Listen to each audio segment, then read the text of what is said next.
Perfect. Our video today starts from right here at this place as you are looking at it right now. Give me 1 second. A place called L'Enfant Plaza.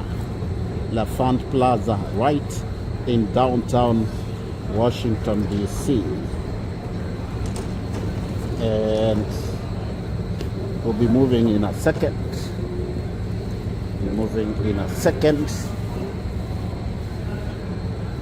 All right.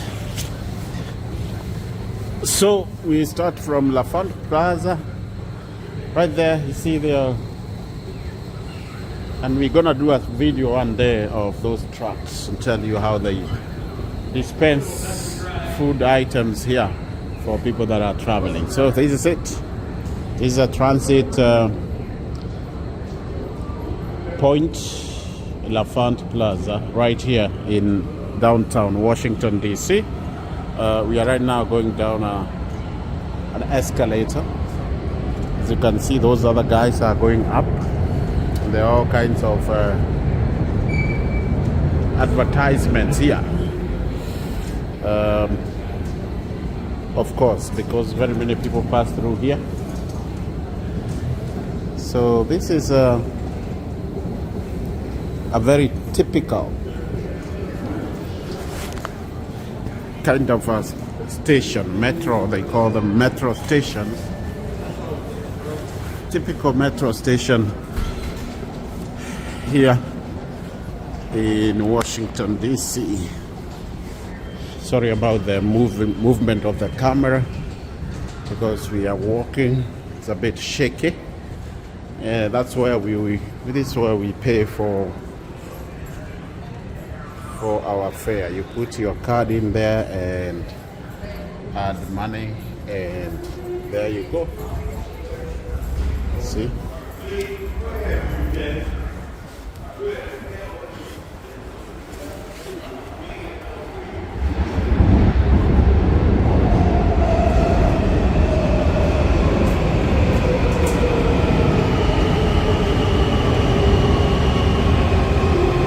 So this is how we do this.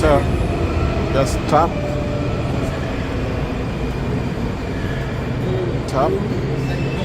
and it opens.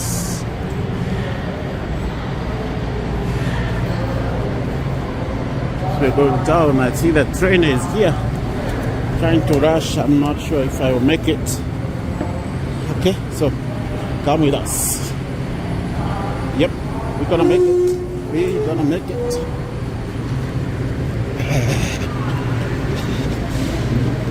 Okay, this train is going to where we are headed. All right, viewers, we are starting our journey at L'Enfant Plaza, one of the Washington, D.C.'s busiest metro stations. Now, this station is named after Pierre L'Enfant, the French architect who designed the layout of Washington, D.C. in the late 1700s. And it is a major transit hub connecting 5 metro lines: the yellow, green, blue, orange, and silver line. If you are traveling to D.C., chances are you will pass through here at some point. Okay, so I'll tell you a little about L'Enfant himself, Pierre L'Enfant. Not into details, but as I mentioned, he is a very critical figure in terms when you talk about Washington, D.C., history of Washington, D.C., you have to mention Pierre L'Enfant. And as the name suggests, this gentleman was of French origin.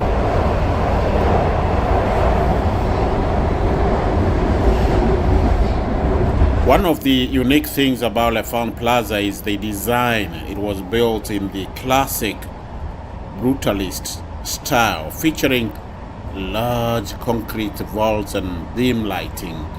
This style was chosen to give the station a grand and timeless feel but it also makes them pretty dark compared to subway systems in other cities, especially here in the United States. All right, as you can see, we are already inside and off we go. Next stop will be Pentagon.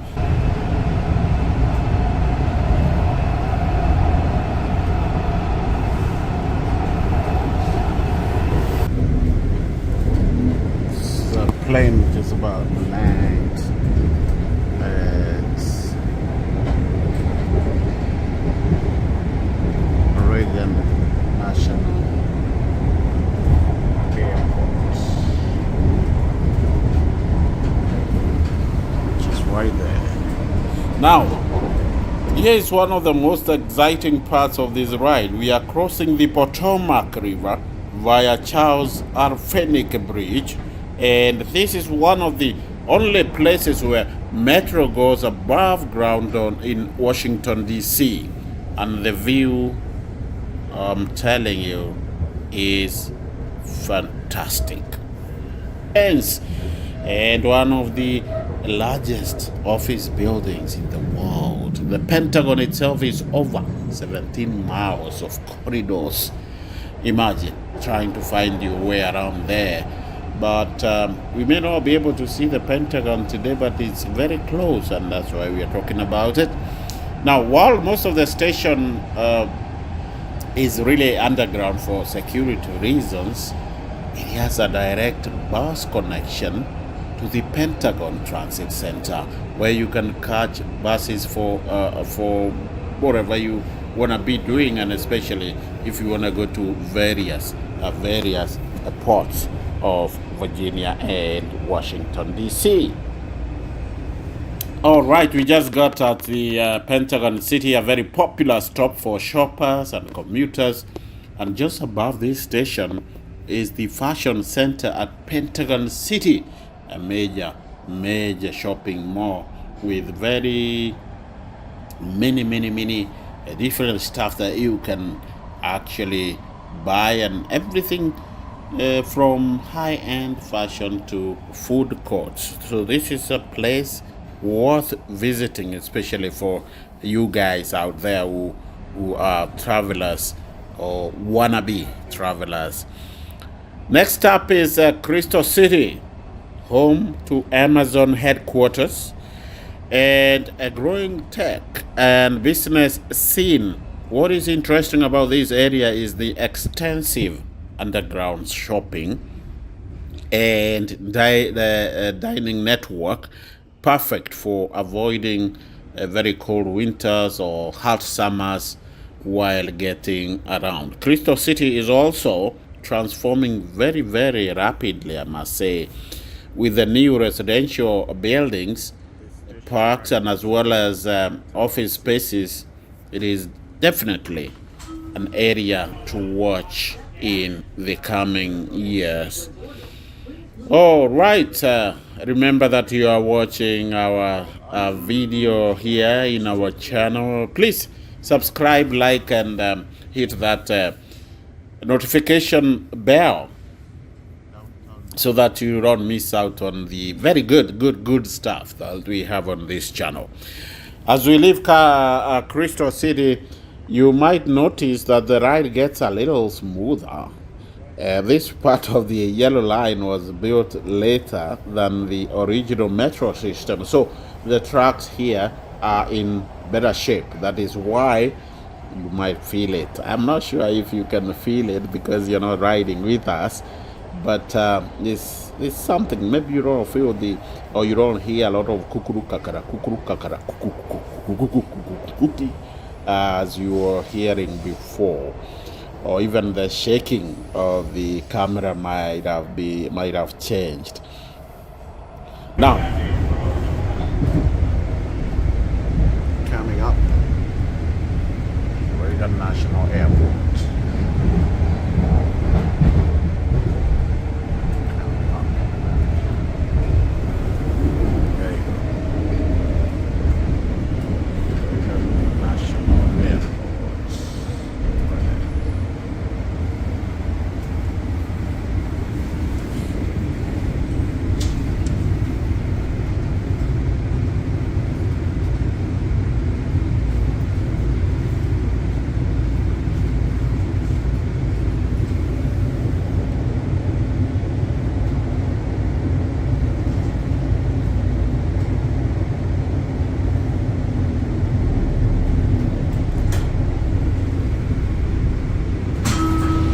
doors opening, step back to allow customers to exit. When boarding, please move to the center of the car.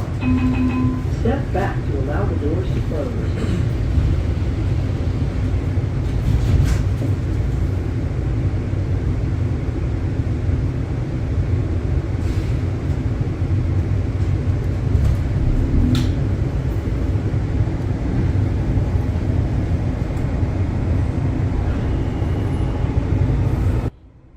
Braddock Road and King Street, Old Town. This brings us to the historic Alexandria, Virginia. This city dates back into 1700s, ladies and gentlemen, and was once a major tobacco trading port during those days, and especially that because it's along the Potomac River. Now, if you know the history of most of these places, is when there is a river, there was in those days a lot of trading activities, and this place was no exception. If you'll get off King Street, Old Town, you will find yourself in one of the most charming parts of Washington, D.C. area.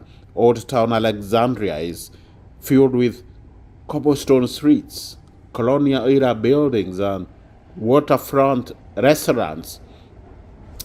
And you can even take a water taxi from here to the National Harbor or even Georgetown easily. And it's a lot of fun, really. Alexandria was once part of Washington, D.C., but was retroceded to Virginia in 1846 due to the concerns of economic decline. That is why you will sometimes hear it referred to as Old Town.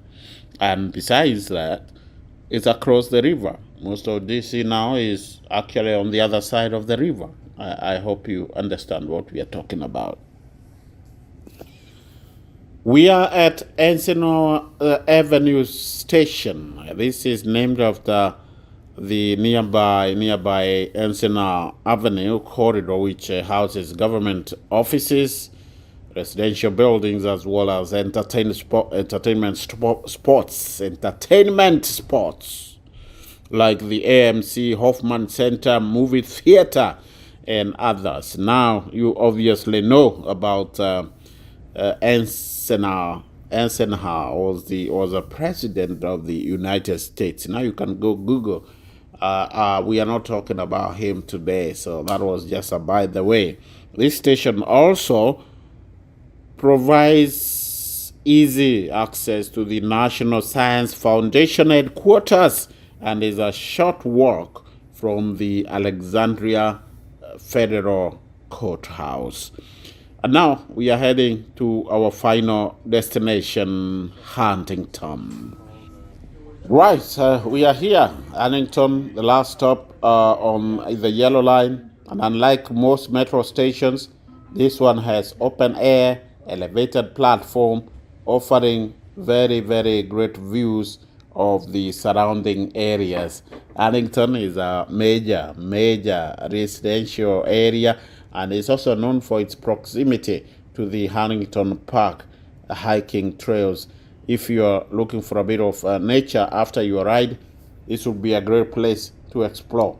Now, today we might not get that far, but thank you for watching. That is the farthest we got with this video. Maybe another day, because our battery ran out, we couldn't go further than this, but hopefully not very long from now we'll be able to continue this journey. But for now, we hope you enjoyed. Kindly subscribe, like our video, comment, share, and also if you can just hit that the notification bell, and so that we are on the same page. You will not regret doing that. Okay, from us we say bye-bye. See you in the next one.